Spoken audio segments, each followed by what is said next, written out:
माध्यम से, social media से सभी को मैं प्रणाम करता हूँ। डॉक्टर रमेश आर्य। मैंने वॉलंटरी रिटायरमेंट ली। अभी मेरी सर्विस रहती थी, लेकिन वॉलंटरी रिटायरमेंट ली है। उसका कारण है क्योंकि अभी इलेक्शन डिक्लेयर हुए हैं और ये 35 दिन पहले हुए हैं, तो इसलिए रिटायरमेंट लेने में जो है थोड़ी देरी थी, लेकिन वो और भी जल्दी करके रिटायरमेंट ली गई है ताकि हम जो है यहाँ पर इलेक्शन के अंदर देश की जनता के लिए सेवा कर सकें। आर्य जी, अगर आपकी मैं एजुकेशन की बात करूँ, आपकी किताबों की पब्लिशिंग की बात करूँ, आपकी काफ़ी किताबें हो पब्लिश भी हुई हैं, समाज सेवा में भी आपका काफ़ी नाम है। समय से पहले जो आपने रिटायरमेंट ली है या आपको दिलाई गई है, ये थोड़ा सा क्लियर कर दे, थोड़ा कन्फ्यूज़न है इसमें। ये एक्चुअली रिटायरमेंट मैंने वास्तव में तो खुद ही ली है और हमारे जो वरिष्ठ नेता हैं उन्होंने भी इशारा किया है कि आप रिटायरमेंट लीजिए, क्योंकि हमारे पास इतने सशक्त कैंडिडेट जो है नहीं है।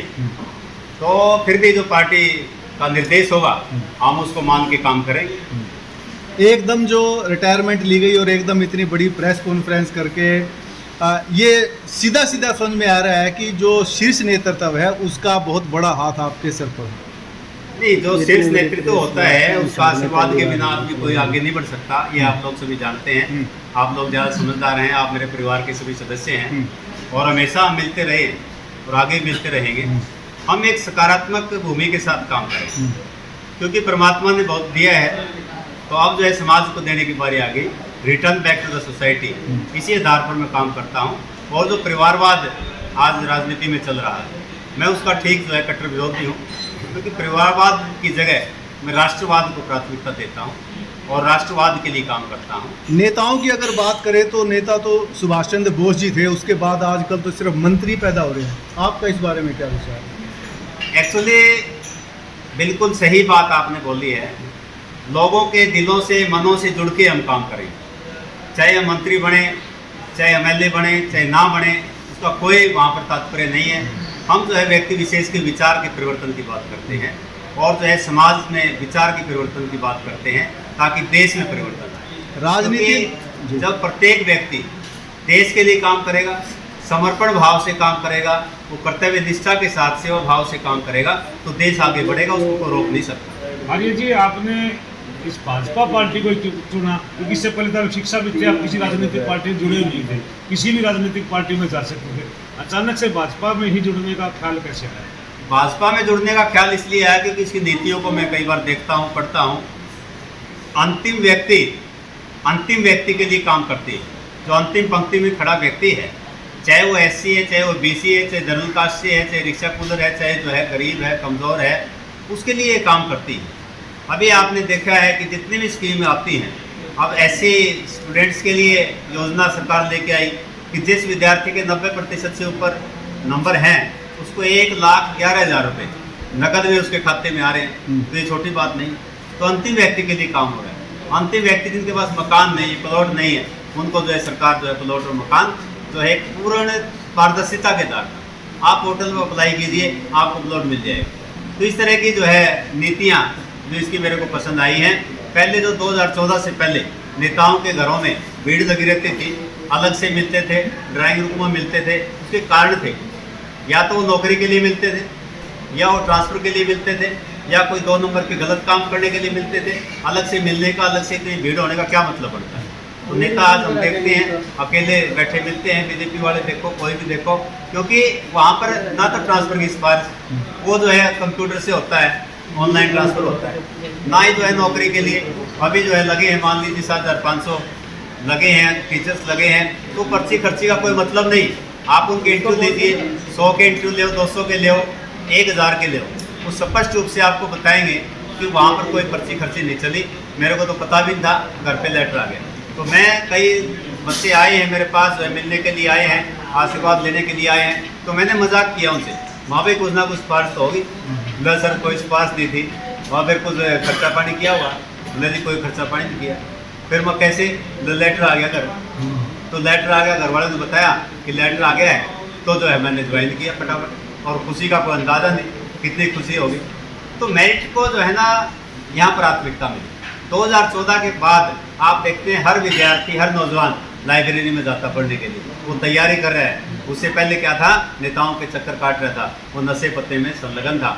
आज जो है एक परिवर्तन मैं देख पा रहा हूँ, इसी परिवर्तन को हम आगे बढ़ाने में काम करेंगे। जैसा भी आपने बताया कि भारतीय जनता पार्टी राष्ट्रीय हित में काम करती है, मगर राजनीति तो एक दलदल है और आप इस दलदल में उतर के कोई सेफ्टी कवच तो होगा जो इस आप सेफ्टी कवच लेके इस दलदल में उतरने की कोशिश कर रहे हैं। सेफ्टी कोच का होना जरूरी होता है, बिल्कुल बात आपने सही कही है। और राजनीति की दलदल को राजनीतिक दलदल में जाकर ही ठीक किया जा सकता है। दूर रहकर तमाशा देखने से बात नहीं बनेगी। अगर जंगल में आग लगी हो तो कौवा देखता है कि आग लगी है, एंजॉय कर रहा है, हंस रहा है, लेकिन दूसरी तरफ चिड़िया है जो चोंच में पानी भरकर उस जंगल की आग को बुझाने का प्रयास कर रही है। हम उस चिड़िया की भांति जो है काम करेंगे। जितना प्रयास करेंगे देश को बचाने के लिए, देश को सुधारने के लिए, उभारने के लिए, निखारने के लिए काम करेंगे हम, ताकि देश आगे बढ़े। अनिल जी, एक सवाल आपसे करेंगे कि जब भी चुनाव होते हैं तो आम जनता जो है ना कंफ्यूज हो जाती है, या तो भावना में बह जाती है, रिलेशनशिप में बह जाती है, या फिर पार्टी के लालच में तो फला पार्टी का है। तो पार्टी को देखना चाहिए या फिर प्रत्याशी की काबिलियता को देखना चाहिए, क्या कहना चाहोगे? इसमें बिल्कुल सही और सटीक क्वेश्चन आपने किया है। इस समय पर यही क्वेश्चन होना चाहिए। इसमें क्या है कि पार्टी के साथ साथ प्रत्याशी को देखना चाहिए कि प्रत्याशी कई बार बहुत काबिल प्रत्याशी हो सकता है, ये मैं मानता हूँ, लेकिन कहीं ना कहीं जो पार्टी है उसकी प्राथमिकता उससे भी अधिक यूँ हो जाती है, क्योंकि देश हित में जो निर्णय लेने हैं तो पार्टी ने निर्णय लेने हैं, उसको लागू करना है। अगर उसकी पार्टी वो निर्णय नहीं ले सकती मान लो, और वो अच्छा आदमी भी है तो कुछ नहीं कर पाएगा, उन्हें आखिर में पार्टी छोड़नी पड़ेगी। तो इसलिए जो है ना, हमने देश हित में वोट करना चाहिए और बड़ा सोच समझ कर वोट करना चाहिए। आप 2014 से पहले देखो बैकवर्ड की क्या स्थिति थी, बैकवर्ड की स्थिति क्या थी, किसानों की स्थिति क्या थी और आज क्या है, उसमें फर्क है। अब पहले किसी भी गांव में आप जाओगे कि बैकवर्ड के कितने लोग लगे हैं, गरीब किसानों के कितने लोग लगे हैं, गरीब परिवारों में कितने लोग लगे हैं। 2014 से पहले देखो डाटा किसी भी गांव में, और अब जाके देखें तो आपको स्पष्ट नजर आएगा, परिवर्तन नजर आएगा आपको, क्योंकि एक संतुलित समाज की ओर जो है भाजपा उसको लेके जा रही है। लोकसभा चुनाव में ये स्पष्ट देखा गया था कि भारतीय जनता पार्टी में दूसरी पार्टियों के लोग जो मिले उनको टिकट भी मिला, और उसका खामियाजा भी लोकसभा चुनाव में भारतीय जनता पार्टी ने देखा। क्या आने वाले चुनाव में अगर ऐसा होता है तो पार्टी का क्या रिजल्ट रहेगा? इसमें एक्चुअली हर बार ही ऐसा होता है, मिलीजुली प्रतिक्रिया रहती है, क्योंकि भविष्य अनिश्चित है और यही जीवन की एक सच्चाई है और यही उसका आनंद है। अगर भविष्य के बारे में पता हो तो फिर तो जो ना ये आज प्रेस कॉन्फ्रेंस करने का भी कोई औचित्य नहीं है जो है। तो भविष्य अनिश्चित है और उसके साथ जो जीवन में संघर्ष करना, जीवन संघर्ष का नाम है, आप लोग देखते हैं, जीवन सीखने का नाम है। आज आप लोगों से, आप परिवार के सदस्य, बहुत कुछ सीखने को मिला है मेरे को। तो देखिए कि लोकसभा में उस बार से जो ना आए कैंडिडेट उनको टिकट दिया, और जो है क्योंकि आप लोग देखते हैं कि उनकी जो विचारधारा थी, उनके अंदर उस तरह का जज्बा वो नहीं था, और कारण यही रहा, चाहे वो कम मार्जिन से हार गए, और जीत न्यों की तो निश्चित थी, लेकिन फिर भी कारण उसका यही रहा। तो आगे से जो है मैं तो पार्टी से भी रिक्वेस्ट करना चाहूँगा कि बड़ा सोच समझ के उस कोटि के जो नेता हैं, देश को समर्पित भाव से जो काम करने वाले व्यक्ति हैं, जो पारदर्शिता के साथ काम करें, ईमानदारी के साथ, पूर्ण निष्ठा के साथ, कर्तव्य निष्ठा के साथ, सेवा भाव से काम करें, उन्हीं कैंडिडेट्स को जो टिकट दें और जो है वो जीतने का काम करेंगे, सरकार बनाने का काम। जैसा आपने बताया कि आप बरवाड़ा हल्का से चुनाव लड़ने के इच्छुक हैं, तो बरवाड़ा हल्का की जनता आपको वोट क्यों दे? बरवाड़ा हल्के की जनता मुझे वोट इसलिए दे क्योंकि मैं बरवाड़ा के लिए, देश के लिए, समाज के लिए, हरियाणा प्रदेश के लिए समाज सेवा में लंबे समय से हूँ, लंबे अरसे से हूँ, और वो लोग मुझे जानते हैं।